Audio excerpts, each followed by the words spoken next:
Praise the lord. ప్రభువైన యేసుక్రీస్తు నామములో ఈ ఉదయకాలము మీ అందరికీ కూడా శుభములు తెలియజేస్తూ ఉన్నాను. ఈ ఉదయకాలమందు పరిశుద్ధ గ్రంథములో నుండి సంఖ్యాకాండము 33వ అధ్యాయము 14వ వచనము. ఆలూష్లో నుండి బయలుదేరి రెఫీదీములో దిగిరి. ఇక్కడ సంఖ్యాకాండము 33వ అధ్యాయములో ఇశ్రాయేలీలు ఐగుప్తులో నుండి బయలుదేరిన స్థలాలు కనబడుతున్నాయి. ఇశ్రాయేలీలు ఐగుప్తులో నుండి బయలుదేరి కనాను వరకు చేరే వరకు ప్రాముఖ్యమైన ఘట్టాలు, మజ్లీలు, అది మకాము అంటే వాళ్ళు ఎక్కడ ఆగారు, ఆ ప్లేస్ ఏంటి అనేది అక్కడ లిస్ట్ ఉంది. దాదాపు ఇంచుమించుగా ఒక 42 మజ్లీల దాకా ఉంటాయి. కూడేడంగా వారు ఆగిన ప్రదేశాలు, వారు 40 సంవత్సరాలలో వారు ఆగిన ప్రదేశాలు 42 మజ్లీల దాకా ఉంటాయి. అయితే ఒక్కొక్క దానికి ఒక్కొక్క ఆత్మీయమైన అర్థంతో దేవుని వాక్యాన్ని మనం నేర్చుకోవచ్చు, దాని పరంగా జీవించవచ్చు. ఐగుప్తులో నుండి బయలుదేరిరి, ఐగుప్తును విడిచిపెట్టిరి. ఐగుప్తు అనగా ఈ లోకాన్ని విడిచిపెట్టాలి. రెండోదిగా వారు బయలుదేరి ఎర్ర సముద్రం దగ్గరికి వచ్చారు. ఎర్ర సముద్రం దాటారు. అంటే ప్రతి ఒక్కరూ కూడా నీటి బాప్టిజాన్ని పొందాలి, లోకములో నుండి వచ్చిన వారు ప్రతి ఒక్కరూ. ఆ తర్వాత వారు అరణ్యములోకి వెళ్ళిరి. అంటే బాప్టిజం పొందిన తర్వాత శోధనలు, పరీక్షలు ఇవన్నీ ఎదురవుతుంటాయి ప్రతి రక్షణ పొందిన బిడ్డకి. ఆ తర్వాత వారు మారా దాకా వచ్చిరి, అంటే చేదు అనుభూతిలోకి వచ్చారు. ఆ తర్వాత వారు ఏలీముకు వచ్చిరి, సమృద్ధి కలిగిన స్థలం. దాని గురించి మనం ఏం నేర్చుకున్నామంటే గత కాలములో వర్తమానాలలో ఐగుప్తు, ఎర్ర సముద్రం అన్న దాని మీద మాట్లాడాను. రెండోదిగా మారా, ఏలీము గురించి కూడా నేను గత వర్తమానాలలో మార్నింగ్ మాట్లాడాను. అలాగే ఈరోజు రెఫీదీము దాకా వచ్చారు. రెఫీదీము అంటే దాని అర్థము విశాలత, విశాలమైన స్థలము అని అర్థము. ఇది మనకి నిర్గమాకాండం 17వ అధ్యాయంలో ఉంది. రెఫీదీము అంటే విశాలమైన స్థలము అని అర్థం. నిజంగానే ఇది విశాలమైన స్థలం. ఇక్కడ ఒక పర్వతం కూడా ఉంది రెఫీదీములో. అమాలేకీలకు ఇశ్రాయేలీలకు ఇక్కడే యుద్ధం జరిగింది. స్టార్టింగే ఇశ్రాయేలీలు ఐగుప్తులో నుండి బయలుదేరిన తర్వాత ఈ ప్రదేశానికి వచ్చిన తర్వాత ఇక యుద్ధాలు స్టార్ట్ అయ్యాయి. ఇక్కడే ఇశ్రాయేలీలకి అమాలేకీలకి యుద్ధం జరిగింది. ఇక్కడ ఇశ్రాయేలీలు దేవునితోనూ దేవుని సేవకుడైన మోషేతో వాదించారు, శోధించారు. కారణం, వారు ఆ ప్రదేశానికి వచ్చిన తర్వాత ఆ ప్రదేశంలో వారికి నీళ్లు లేవు. ప్రియ దేవుని బిడలారా, మారాలోకి ఆగినప్పుడేమో నీళ్లున్నాయి. నీళ్లు ఎలా ఉన్నాయి? చేదుగా ఉన్నాయి. ఏలీములోకి వచ్చాకేమో తీపి నీళ్లే 12 నీటి బొగ్గులు ఉన్నాయి. ఇప్పుడు చూస్తే అసలు నీళ్ళు లేవు, తీపి నీళ్లు లేవు, చేదు నీళ్లు లేవు. దేవుడు కొన్నిసార్లు మన ఆత్మీయ జీవితంలో మనం ముందుకు సాగుతున్నప్పుడు ఆయన కొన్ని ప్రణాళిక పరంగా మన కుటుంబాలను నడిపిస్తూ ఉంటారు. ఏ టయానికి లోటును ముందు పెట్టాలి, ఏ టయానికి సమృద్ధిని కలగ చేయాలి. కనుక ఆత్మీయ జీవితం ఈ లోకంలో జీవించినంత కాలం ఎత్తుపల్లాలు ఉంటాయి. జీవితంలో సంతోషాలు ఉంటాయి, దుఃఖాలు ఉంటాయి. జీవితం అంతా సంతోషంగానే ఉండదు, జీవితం అంతా దుఃఖంగానే ఉండదు. ఒక రాత్రి వచ్చి ఎలాగైతే వెళ్ళిపోయాక ఉదయం అనేది ఉందో, ఉదయం వెళ్ళిపోయాక సాయంకాలం ఎలా వస్తుందో, అలా జీవితంలో ఒకదాని తర్వాత ఒకటి వస్తూ ఉంటాయి. అంతేగాని కష్టాలు లేని మానవుడు ఎవరో కూడా ఉండరు. సుఖాలతోనే జీవితం అంతా గడిపే వాళ్ళు కూడా ఉండరు. బైబిల్లో ఉంది, బ్రతకగోరు వాడు ఎవడైనా ఉన్నాడా? మేలు పొందుచు అనేకమైన దినాలు బ్రతకగోరు వాడు ఎవడైనా ఉన్నాడా? జీవితాంతము కూడా ఇలాగే సుఖాలతో ఉండేవాళ్ళు ఉన్నారా? లేదు. చూశారు కదా, ఇక్కడికి వచ్చేసరికి నీళ్లు లేవు. వెంటనే దేవుని సేవకుడితో వాదిస్తున్నారు, దేవుణ్ణి శోధిస్తున్నారు. ప్రియ దేవుని బిడ్డలారా, దేవుని సేవకుడు ఏం చేయగలడు? మోషే ఆయన తీసుకురాలేదు కదా, దేవుడు నడిపిస్తున్నాడు, ఆయనే గైడ్ చేస్తున్నాడు, ఎటు వెళ్ళాలి ఎటు రావాలి అనేది. కనుక ఒక దైవ సేవకుడిని నిందించుడు ద్వారా, ఒక దైవ సేవకుడి మీద తొందరపడుడు ద్వారా మరలా ఉన్న దీవుని పోగొట్టుకోవటమే కానీ అలా అలగడం వల్ల, అలా వాదించడం వల్ల, ఆర్గ్యుమెంట్ పెట్టుకోవటం వల్ల ఏమైనా మేలు కలుగుద్దంటారా? ఇశ్రాయేలుకి ఎక్కువగా మనం అరణ్య యాత్రలు అదే చూస్తాం. ఏది లోటైనా, ఏది నిమిషం లోటైనా వెంటనే వారి అసంతృప్తిని వారు కనబరిచేవాళ్ళు. ఆహారం ఇచ్చేవాడు దేవుడు, ఈ లోపలే మరలా వాళ్ళకి ఆకలేసి వారి పళ్ళల్లో మాంసం ఉండగానే వాళ్ళ అసంతృప్తిని వ్యక్తం చేసేవాళ్ళు. అందుకే కొన్నిసార్లు దేవుడు ఇశ్రాయేలుని పెట్టలు రాలినట్లుగా రాలే విధంగా చంపేశాడు. ఎందుకంటే ప్రతి దానికి సహనం కోల్పోవటం, ప్రతి దానికి అసంతృప్తి, ప్రతి విషయంలో కృతజ్ఞత లేని జీవితాలు వాళ్ళవి. చాలా వాళ్ళ గురించి కొన్నిసార్లు ధ్యానిస్తుంటే, చదువుతుంటే మనకే విచారం అనిపిస్తుంది వాళ్ళ గురించి. మరి దేవుడికి ఎంత బాధేసింది వాళ్ళ గురించి. కనుక ప్రియ దేవుని బిడ్డలారా, ఆ స్థలానికి మిస్సా మెరీబా అని పేరు పెట్టారు. మిస్సా అంటే శోధించుట అని అర్థం, మెరీబా అంటే వాదాలు పెట్టుకున్నారు వాళ్ళు ఆ స్థలంలో. కనుక ఏలీములోనేమో ఇంతకు ముందు స్థలంలో బాగా తిన్నారు, ఆ ఖర్జూరాలు కానీ నీటి ఓటలు కానీ మంచిగా బాగుంది. ఇప్పుడు రెఫీదీములో దేవుణ్ణి శోధిస్తున్నారు. ఇంత కష్ట పరిస్థితిని దేవుని సేవకుడికి ఎదుర్కోవాల్సి వచ్చింది. ఏం చెయ్యాలి? మోషే ఏం చెయ్యాలో అదే చేశాడు. తన చేతులు పైకెత్తాడు. అంటే శోధన, వాదము, యుద్ధము సంభవించినప్పుడు చేతులెత్తి ప్రార్థించుడు తప్ప ఏం చేయగలడు? మోషే చేతులు బరువెక్కాయి. అహరోను, హూరులు సహాయం చేశారు.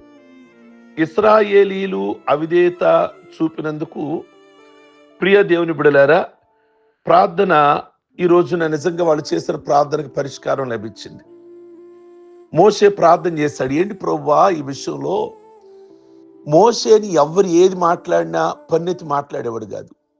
బైబిల్ ఎక్కువగా మనం చూస్తే నిర్గమాకాండంలో అహరోను, మోషే యెహోవా ఎదుట సాగిలపడేది.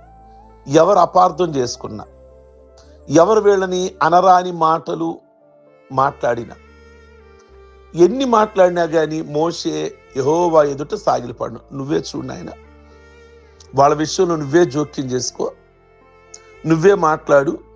నేను మాట్లాడితే నేను కొడతా, ఒక దెబ్బ కొడతాను, నన్ను అన్నారని నువ్వు జోక్యం చేసుకో, నువ్వు మాట్లాడు వాళ్ళ నా పక్షాన అన్నట్లుగా.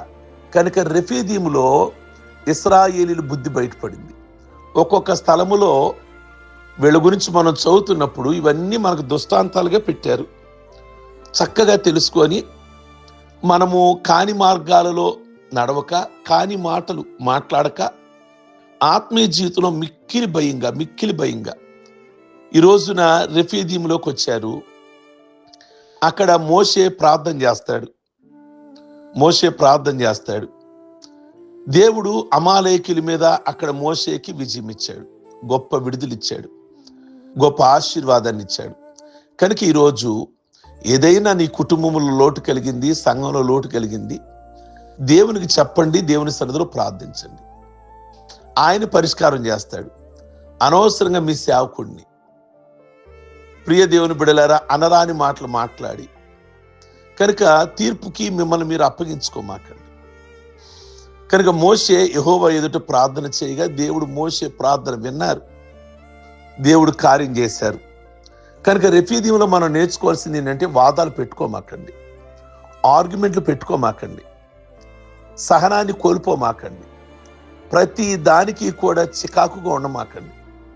వెంటనే ఏదోటి మాట్లాడాలి, ఏదైనా లోటు కలగగానే ఏదోటి మాట్లాడేయాలి అని అనుకోమాకండి. కనుక ఇక్కడ మనం తెలుసుకోవాల్సింది, నేర్చుకోవాల్సింది, అలాగున వారు ముందుకు వెళ్ళి సీనాయి దగ్గరికి వచ్చారట. 33వ అధ్యాయము సంఖ్యాకాండం 15వ వచనం. సీనాయికి మరొక పేరుంది హోరేబు. నిర్గమాకాండం 19వ అధ్యాయంలో మరికొంత సమాచారము సీనాయి గురించి మనం నేర్చుకోవచ్చు. సీనాయి దైవ సన్నిధికి సాదృశ్యంగా ఉంది. దైవజనుడు మోషేకి ఆయన ముఖాముఖిగా మాట్లాడాడు. ప్రియ దేవుని బిడ్డ, సీనాయి కొండ దగ్గరే దేవుడు మోషేతో ముఖాముఖిగా మాట్లాడాడు. సీనాయి పర్వతం నుండే దేవుడు ఇశ్రాయేలుకి 10 ఆజ్ఞలు ఇచ్చాడు. ఐగుప్తులో బయలుదేరిన మొదలుకొని ఇప్పటి వరకు దేవుడి వరకు ఒక చట్టం, ఒక క్రమం, ఒక ఆజ్ఞ ఇవ్వాల. ఇక్కడ ఇశ్రాయేలు దాదాపుగా 11 నెలలు 20 రోజులు ఉన్నారు. మినిమం సంవత్సరం దాకా సీనాయి కొండ చుట్టూనే ఉన్నారు ఇశ్రాయేలీలు. అక్కడ ఆయన వారికి 10 ఆజ్ఞలు ఇచ్చాడు. ప్రియ దేవుని బిడ్డల, దేవుని కట్టడలు, ఆజ్ఞలు రాయబడి ఉన్నాయి. ఈ మధ్య కాలంలోనే సీనాయి పర్వతం లోపల బంగారం ఉందని తెలుసుకున్నారు. ఇది ఒక విచిత్రమైన విషయం. అంతకంటే ప్రియ దేవుని బిడ్డలారా, బంగారు కంటే శ్రేష్టమైన దేవుడు వాక్కులని అక్కడ ఇచ్చాడు. ఎవరు ఎలా ఉండాలి, మన పొలాల దగ్గర సరిహద్దులు ఎలా ఉండాలి, పెళ్ళిళ్ళు ఎవరితో చేసుకోవాలి అనే కట్టడలు, విధులన్నీ కూడా మోషేకి దేవుడిచ్చాడు. అండ్ ఒక చట్టాన్ని ఇచ్చాడు, ఒక రాజ్యాంగాన్ని ఇచ్చాడు. ఇశ్రాయేలీలు ఎలా ఉండాలి అనేది సీనాయి దగ్గర. ప్రియ దేవుని బిడ్డలారా, 2 సార్లు మోషే 240 సీనాయి కొండ దగ్గరే ఉపవాసం ఉన్నాడు అన్న విషయాన్ని కూడా జ్ఞాపకం చేసుకోవాలి. పాత నిబంధనలో సీనాయి నుండి మనకు ధర్మశాస్త్రం లభిస్తే, క్రొత్త నిబంధనలో సీనాయి కంటే ఆశీర్వాదకరమైన కొండ కల్వరి కొండ. ఇక్కడే మన ప్రభు మనందరి నిమిత్తమై ప్రాణం పెట్టాడు. సీనాయి దగ్గరికి వెళ్ళాలి అంటే కొన్ని నియమాలు ఉన్నాయి. పరిశుద్ధత కావాలి, స్నానం చెయ్యాలి, ఉతికిన వస్త్రాలు వేసుకోవాలి. కానీ క్రొత్త నిబంధనలు ఉన్న కల్వరి కొండ దగ్గరికి ఎలాగైనా నువ్వు వెళ్ళొచ్చు. ప్రియ దేవుని బిడ్డలారా, నీ పాపాలు అక్కడ క్షమిస్తాడు కల్వరి కొండ దగ్గర. సీనాయి నుండి ధర్మశాస్త్రం మనుషులకు రావటం జరిగింది. కల్వరి కొండ నుండి యేసయ్య మన కృపను ప్రసాదించారు. హోరేబు అదే సీనాయి కొండ దగ్గర నుంచి ధర్మశాస్త్రం, కానీ కల్వరి కొండ దగ్గర నుంచి కృప మనకు వచ్చింది. కృప అంటే స్వార్థం లేకుండా ఇతరులను ప్రేమించడం. యేసయ్య మనల్ని ప్రేమించి కృప ద్వారా రక్షించాడు. ఎవరైనా కల్వరి దగ్గరికి రావచ్చు, యేసయ్యను స్వంత రక్షకుడిగా అంగీకరించవచ్చు.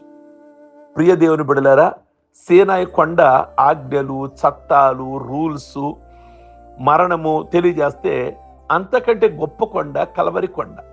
నువ్వు ఏ పరిస్థితిలో ఉన్న కల్వరి కొండ దగ్గరికి వచ్చి, నేను ఘోర పాపిని, ఇలాగున నేను చేశాను అంటే కల్వరి కొండ నిన్ను క్షమిస్తుంది. ఆ కొండ మీద యేసయ్య మరణించారు కనుక పాత నిబంధన కొండ కంటే శ్రేష్టమైన కొండ ఈ కొండ. నిన్ను ప్రేమిస్తుంది ఈ కొండ. నీ కొరకై బలిపశువుగా మారిపోయినటువంటి కొండ ఆ కొండ, కల్వరి కొండ, గొల్గొతా కొండ.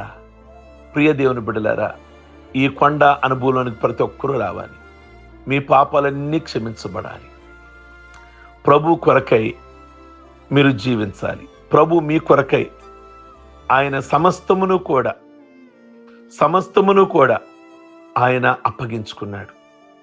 నీ కొరకై సిలువ వేయబడ్డాడు, నీ కొరకే రక్తాన్ని చిందించాడు, నీ కొరకే కొట్టబడ్డాడు. కనుక అట్టి కొండ దగ్గరికి వస్తే యేసయ్య నిన్ను మంచిగా క్షమించి గొప్ప దీవెని ఇవ్వబోతున్నారు. ప్రార్థించుకుందాం. సర్వశక్తి కలిగిన తండ్రి, ఈ ఉదయకాలం ముందు ఇశ్రాయేలీలు రెఫీము దగ్గర అక్కడికి వచ్చిన తర్వాత, రెఫీదీము దగ్గరికి వచ్చిన తర్వాత అక్కడ వాళ్ళు అసంతృప్తికరంగా జీవించారు. రెండోది సీనాయి కొండ దగ్గరికి వచ్చాక ఇక మీరు కొన్ని క్రమాలు, కొన్ని చట్టాలు నేర్పించారు. ఈరోజు వీటన్నిటికంటే గొప్ప కొండ కల్వరి కొండ. ఆ కల్వరి కొండ దగ్గరికి మేము రావడానికి కృప దయచేసి ప్రతి ఒక్కరూ కూడా క్షమాపణ పొందే స్థలం అది. మీ చేత ప్రేమించబడే స్థలం కనుక ప్రతి ఒక్కరూ మీ ప్రేమ దగ్గరికి రావడానికి, వారి అవిధేయతలు, వారి పాపాలన్నీ క్షమించబడడానికి, కొట్టివేయబడడానికి, మీ దీవెన, మీ ఆశీర్వాదాలు పొందుకోవడానికి సహాయం చేయండి. ఈ మార్నింగ్ ఒకసారి ప్రతి కుటుంబాన్ని జ్ఞాపకం చేసుకోండి. ప్రతి కుటుంబంలో అందరికీ చిన్నవారు మొదలుకొని పెద్దవారి వరకు ఆరోగ్యాలు ప్రసాదించండి. నెమ్మది దయచేయండి. పెళ్లి రోజులు, పుట్టినరోజులు, రక్షణ పొందిన రోజులు చేసుకుంటున్న బిడ్డలందరికీ ఆయుష్ ఆరోగ్యాలు ఇచ్చి మీ నామానికి మహిమ తెచ్చుకోమని యేసు పరిశుద్ధ నామంలో అడుగుచున్నాం తండ్రి. ఆమేన్. ఈ వర్తమానం మీకు దీవెనకరంగా ఉంటే మీ స్నేహితులందరికీ షేర్ చేయండి. లైక్ బటన్ నొక్కడం మర్చిపోమాకండి. కామెంట్ బాక్స్లో మీ అభిప్రాయం వ్యక్తం చేయండి. Okay, God bless you.